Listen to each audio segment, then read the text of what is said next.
Film ini menceritakan tentang seorang pencari emas yang berusaha mengamankan emasnya dan membela diri dari pasukan tentara Nazi yang dipimpin oleh petugas Schutzstaffel yang brutal.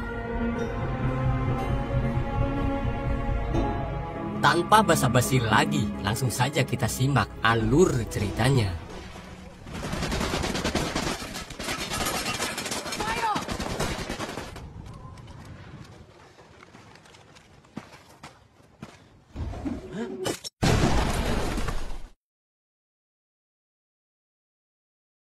Film diawali pada tahun 1944. Tentara Finlandia berencana mengusir tentara Jerman yaitu Nazi keluar dari wilayahnya yang bernama Lapland. Sedangkan pasukan Jerman sendiri menjalankan operasi yang akan membumi hanguskan daerah tersebut, yaitu dengan menghancurkan desa, kota, jalan, jembatan, dan lain-lain yang biasa mereka lewati. Di tengah-tengah peperangan yang berkecamuk terlihat seorang pria tua yang dulunya merupakan pasukan Finlandia. Pria tua itu bernama Aatame Korpi. Di situ Korpi memutuskan untuk meninggalkan perang tersebut untuk selama-lamanya. Saat ini dia ingin hidup dengan damai dan mencari emas untuk mendapatkan uang di tengah-tengah daerah Lapland seorang diri.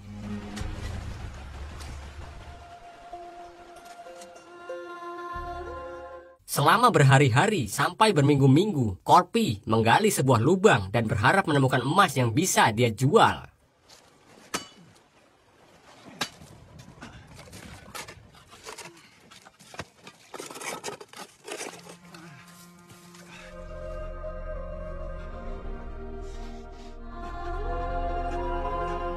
Setelah mendapatkan emas yang cukup banyak, keesokan harinya Korpi berangkat menuju kota untuk menjual emas yang dia dapatkan. Dengan menunggangi seekor kuda dan ditemani seekor anjing kesayangannya, dia pun berangkat ke kota. Saat di tengah perjalanan, Korpi bertemu dengan satu batalion tentara Jerman yang akan menghancurkan target selanjutnya.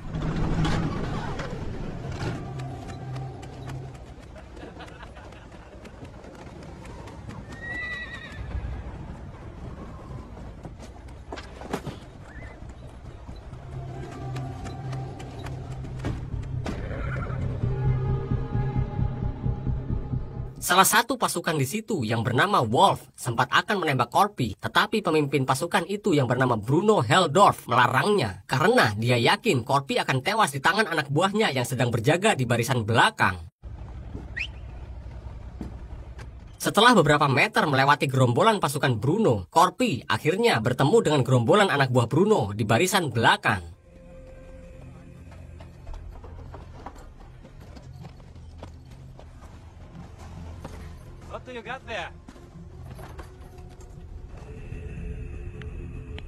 Pasukan Jerman itu pun terkejut karena Korpi membawa banyak bongkahan emas, sehingga pasukan Jerman itu berniat mengambilnya dan akan menghabisi Korpi.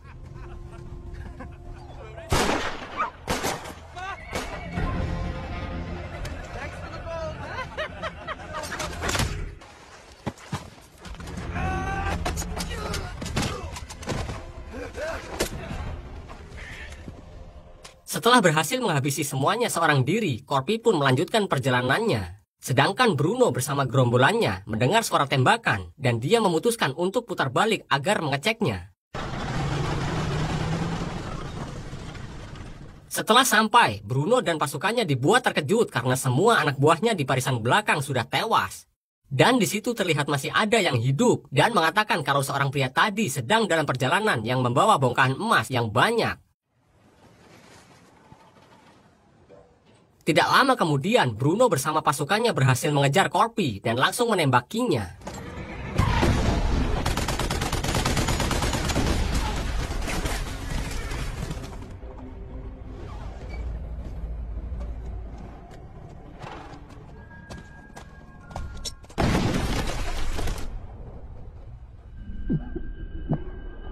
Namun naas, kuda yang Korpi tunggangi menginjak sebuah ranjau yang sudah dipasang oleh Bruno dan pasukannya.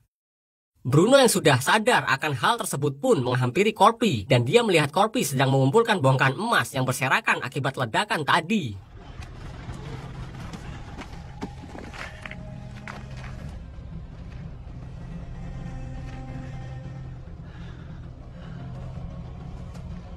Setelah semua emas dimasukkan ke dalam tas, Wolf hendak akan menghabisinya.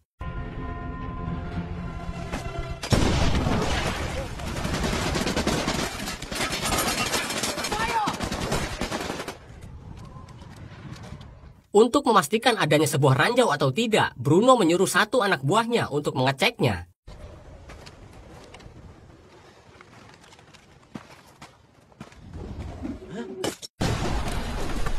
Tidak sampai di situ saja, Bruno kembali menyuruh dua anak buahnya untuk kembali mengecek ranjaunya.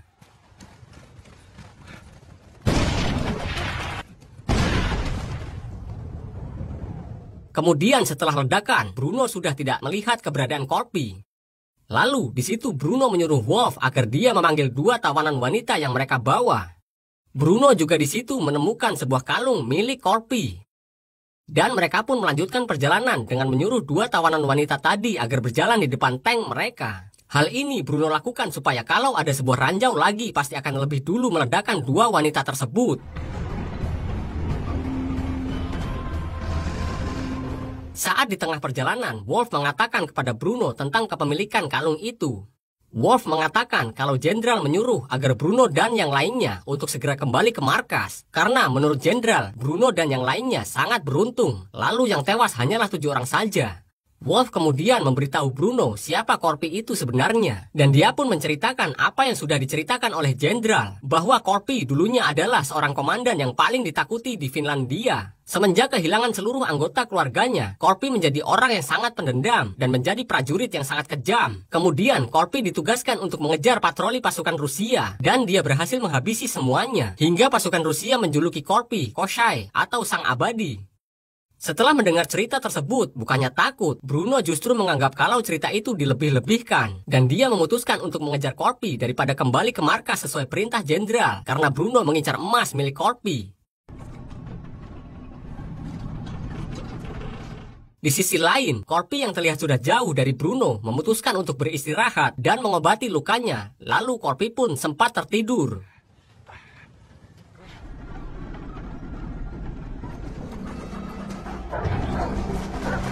Kemudian pasukan Bruno sudah mulai mendekat dan Corpy bersembunyi dengan sangat berhati-hati.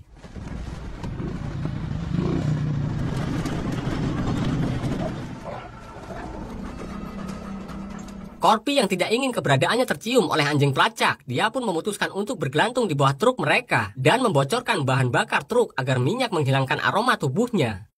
Pasukan Bruno sempat berhenti karena anjing pelacak mereka mencium adanya minyak.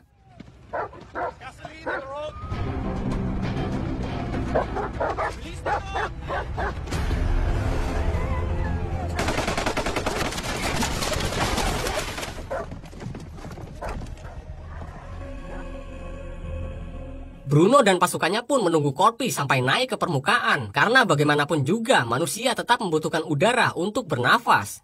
Setelah dirasa Corpy sudah tewas di dalam sungai itu, Bruno menyuruh 3 orang anak buahnya untuk menyelam dan mengambil emasnya.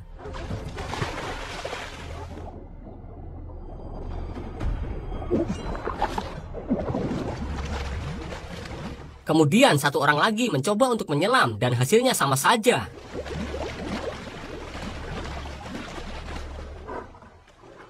Lalu tersisa 1 orang prajurit dan dia mencoba melarikan diri dari sungai tersebut dan Bruno menyuruh Wolf menembaknya.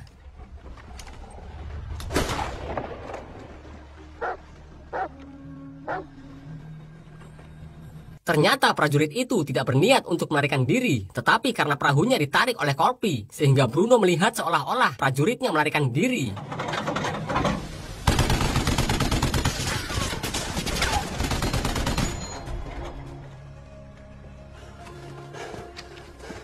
Tidak lama setelah itu, anjing milik Corpy mendekati Bruno dan pasukannya. Di situ Bruno mempunyai ide bagaimana cara menemukan Corpy, yaitu dengan cara menggunakan anjing milik Corpy tersebut. Hari pun mulai gelap, Corpy masih terus berjalan hingga akhirnya dia dikejutkan dengan sebuah kota yang sudah hangus terbakar akibat ulah pasukan Jerman.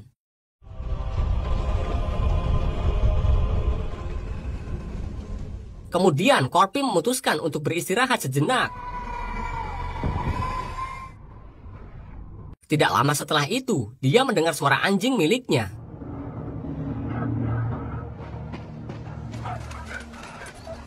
Dan ternyata benar, anjingnya pun datang yang sudah dipasangi bom. Akhirnya Bruno berhasil menangkap Corby dengan sangat mudah. Kemudian Corby pun digantung.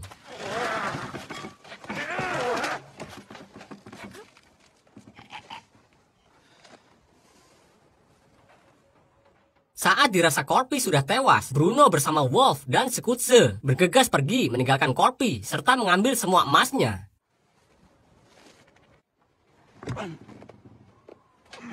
Ternyata setelah kepergian Bruno dan anak buahnya, Corby belum tewas dan dia masih bisa bertahan meskipun digantung serta tubuhnya penuh luka. Dia yang masih ingin meneruskan hidupnya, kemudian menancapkan lukanya ke sebuah besi yang tertanam pada tiang. Hal ini dia lakukan agar tubuhnya bisa menggantung dengan menusukkan luka tubuhnya tadi, dan kakinya menopang pada sebuah paku besar yang menancap pada tiang, sehingga lehernya tidak akan tercekik, dan dia pun bertahan hingga pagi hari.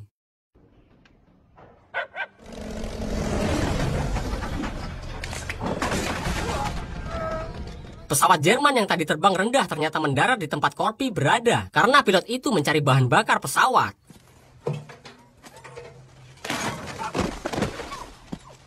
Lalu, co-pilot di situ melihat Corby yang masih hidup setelah digantung. Kemudian co-pilot itu disuruh sang pilot untuk membunuh Corby dan anjingnya. Shoot the man.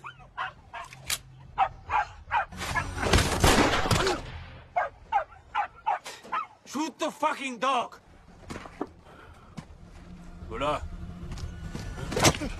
Di sisi lain, pasukan Bruno sudah sangat jauh dari Corby dan berniat kembali ke markas dengan membawa emasnya.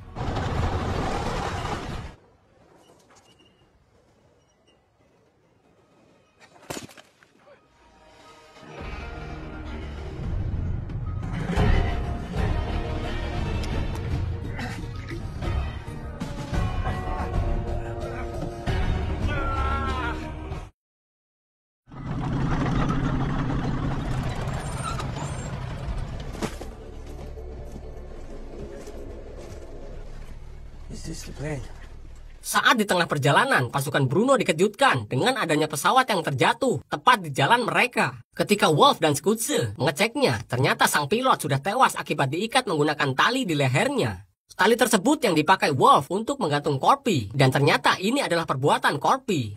Mendengar hal tersebut, Bruno bersama pasukannya merasa panik dan segera bergegas pergi. Kemudian salah satu tawanan wanita mereka di situ yang bernama Aino mengatakan kepada prajurit penjaga kalau orang yang mereka hadapi saat ini adalah orang yang berbahaya. Mendengar cerita dari Aino, kedua prajurit penjaga itu cukup panik. Tidak lama setelah itu, salah satu prajurit itu dihabisi oleh Corby. Berikut prajurit yang satunya lagi.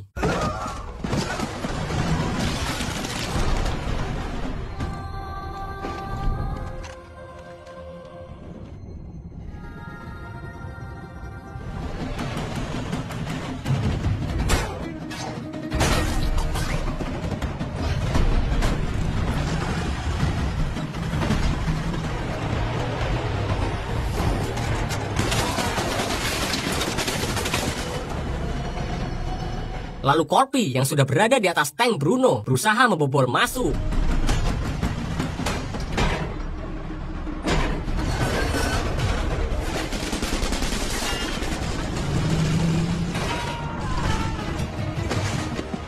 Keep going.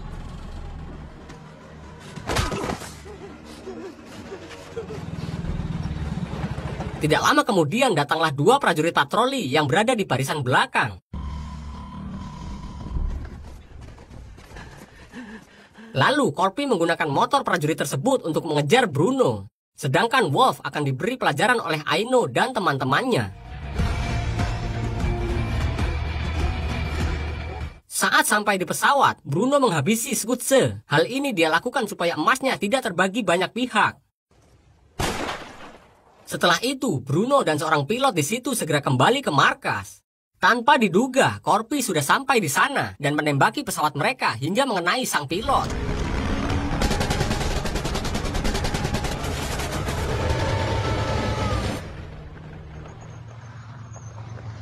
Ketika pesawat sudah lepas landas, ternyata Corby sudah berada di badan bawah pesawat dengan menggunakan ganconnya.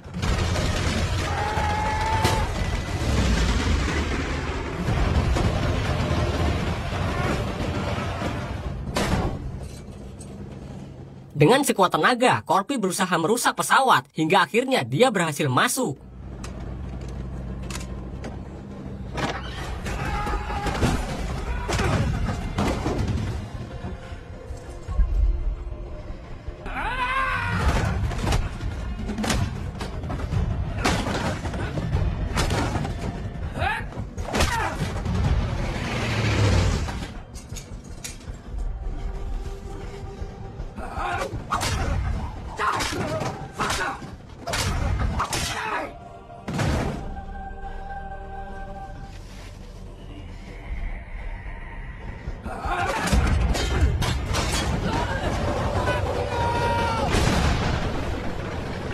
Tidak lama setelah itu, sang pilot pesawat tersebut ternyata sudah tewas, yang mengakibatkan pesawat kehilangan kendali.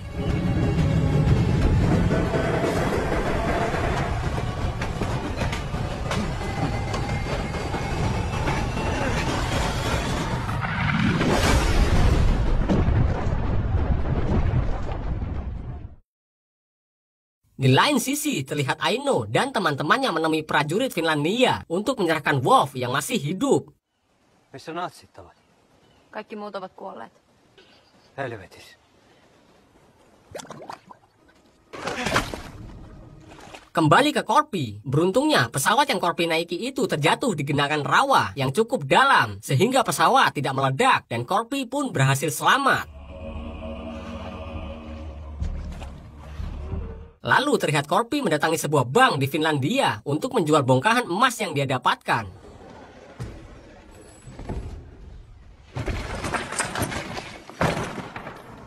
Seteleitä.